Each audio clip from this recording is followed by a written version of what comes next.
Hello. In this second video, we're going to see how to create a brand new multiple choice or free response question. This is just going to be a standalone item and not a testlet, as that will come in a separate video. So in order to add a brand new question, maybe you have saved in a Word doc, maybe you are just writing it from scratch, you're going to go to the Add button and you're going to select Add New Problem or Testlet. This is going to open up the question editor window where you have a variety of options to add things like rich text formatting, bolding the print. You can add bullet points, you can change the font size, change the color of the background, be it the text or the highlighting of that text, etc. There are other options too that we'll get into in this next video right after this, where you can add an image or a math equation to your problem. So when you first get started though, the default option for a brand new question is going to be sort of an open answer free response style question. There are other options here such as a multiple choice, multiple answer correct, and true and false. Just to go over those options, the multiple choice, pretty standard, understood. We just have the question prompt and then 4 response options. We are unable to add additional response options if you wanted to say have 5 options available. But there is this multiple answer correct option too. Here, again, you insert your question prompt, and then what you can do is set it up so that multiple answers are correct, leaving one incorrect option. I think most teachers will end up going with the multiple choice option, but I do want to let you know that this does exist. Finally, there is the true or false option, where you can write your prompt and then designate it true or false. Within every question, we also have this extra lines for answer print.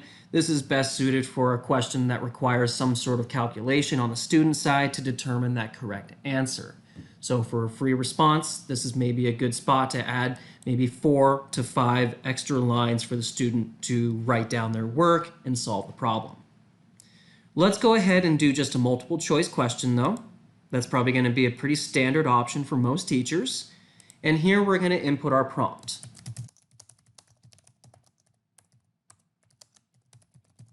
Maybe there's our prompt. We can type in our response options.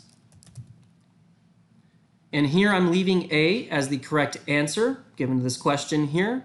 But if you did want to change it to B or C or etc., you'll just select where it is a little bit grayed out. We'll select that correct answer again.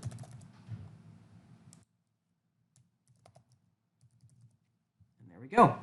Now, if it were a question that does require some calculation, you'd want to add some extra space. If it's something that does not, you can easily just put that back to 0 and save your item. And there it is. Easy as that to put in a brand new multiple choice question. If you're adding an open answer or a free response, let's go ahead and leave that as our default open answer. Let's put our prompt.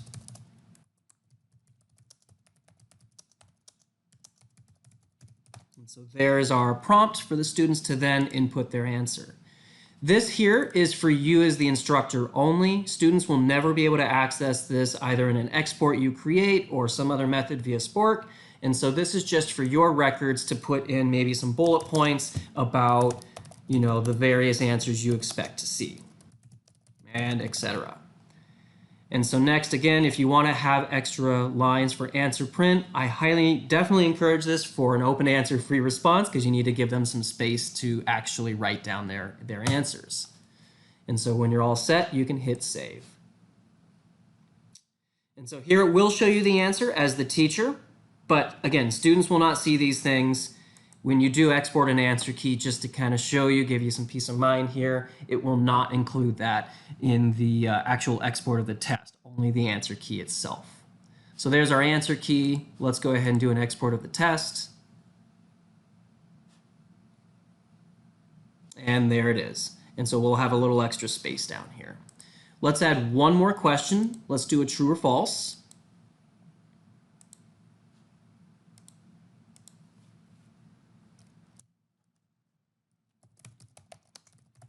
So we'll type our question text, we'll say true, and then maybe we do want to include some extra space, and hit save. And so the reason I wanted to add a third question is to show you the extra space that students will see when they have a free response option like this for number 2. and then also take a look at just how number 3 looks for you there too. So we'll do a quick export. Again, you can do as many exports as you want. Close the tab just to get rid of it. You can always come back and do it again. But here's what I mean by that extra space. It is automatically inserted based on the number of lines you want in there. And so you'll be able to see that, okay, this is where my students are going to input their answer. And so that's how you go about creating just a standalone question, maybe a true or false, or an open answer.